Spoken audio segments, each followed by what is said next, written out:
Right, so came up yesterday, didn't turn the camera on unfortunately, but I've constructed a bit of a chicken tractor, very similar to what Joel Salatin might use, not quite as big though.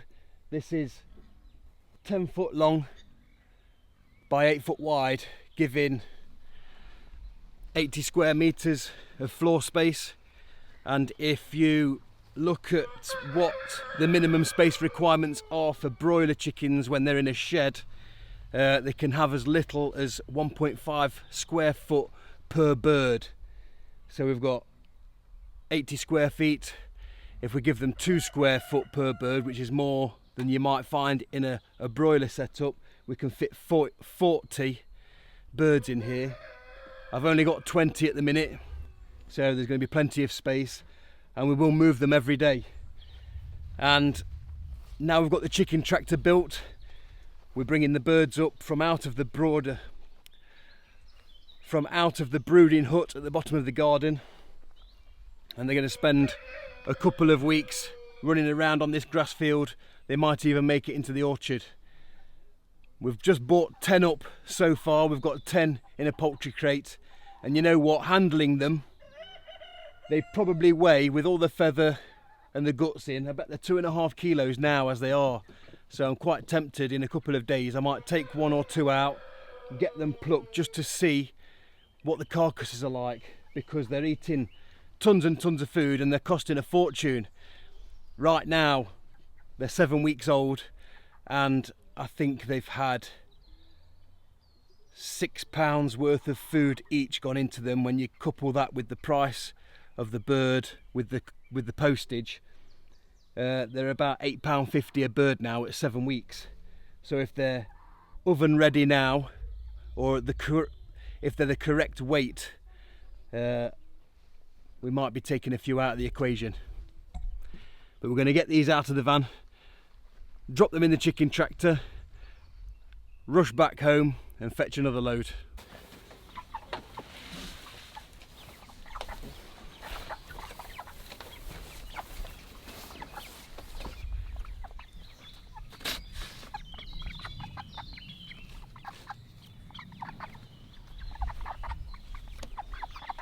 Catch them as we try and get out.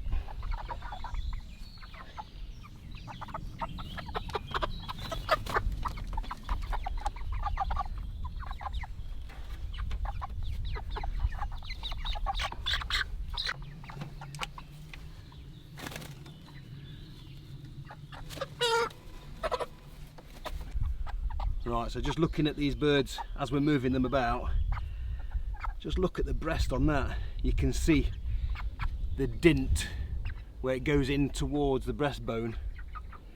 Any other chicken that I've reared in the past, the breastbone will far protrude any sort of meat, and they've got some serious weight. So they've been sitting in the mud quite a bit at home, so they're going to do better now they're on some fresh pasture. But they really are heavy birds. Well, they're looking happier in here already. They've got some good grass, some buttercups to munch on. Nice and breezy, and it's a lot cleaner than that muddy patch just outside the brooder hut in the bottom of my garden.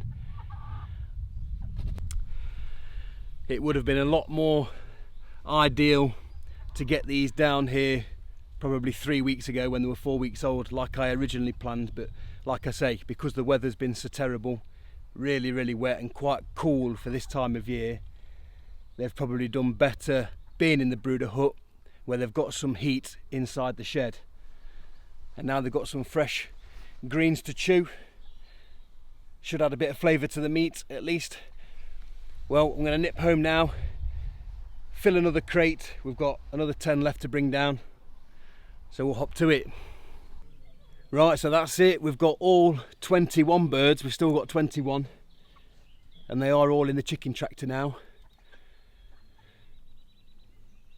Although now I've felt each individual bird, having took them out of their enclosure at home to bring them up here, some of them are rather heavy, so I think after 3 or 4 days of them being out in this chicken tractor, I'm probably going to take a few out and just see how heavy they actually are when they're oven ready, with the feathers off, guts out, feet off, etc.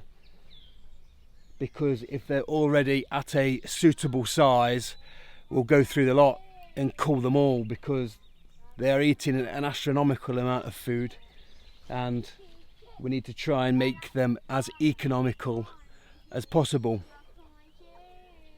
But just look at the chicken tractor, it's quite a simple design. We've just got 3 pieces of tin sheet on top, and I've only fixed this end piece with 2 fixings down there so I can fold it back to get the food and the water in.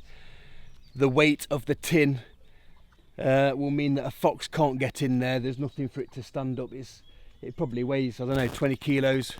I'm pretty certain a fox isn't going to lift that up and crawl in, and if it did, it wouldn't be getting back out, that's for sure. But yeah, it took me about 5 or 6 hours to make. I actually had a hand off a friend of mine, Gareth. If you're watching this, thank you very much. Couldn't have done it without you. But it's a little bit smaller than probably I wanted to make it, but my main vision is to get this to run through the orchard between the rows of trees, so it's of a size that it should fit through the orchard quite easily. And it's all made up of materials that we had on site already. The tin sheet is stuff that I've picked up off site, fetched it out of skips. The chicken wire is what was left over from the pheasant release pen that was on the land when we took over the place. The timber was actually some bits that I got off site, and I've ripped them in half. They were like 3x2s, so I've ripped them in half, nailed it together, and now these chickens have got food and water and some grass to nibble on. They're going to do just fine in here, but they spend most of their time on their belly. They can move a bit, but they've put weight on so fast, their leg muscles just haven't been able to keep up. Well, we'll drop the lid on these, and that's it, all buttoned up for the night. They've got food, they've got water. I'll come back tomorrow morning, check that they're doing all right, but I can't see them having a problem. Well, just a short video talking about my chicken tractor and the broiler chickens, and that's about all we've got time for on this one. As always, thanks for watching, and I'll see you next time.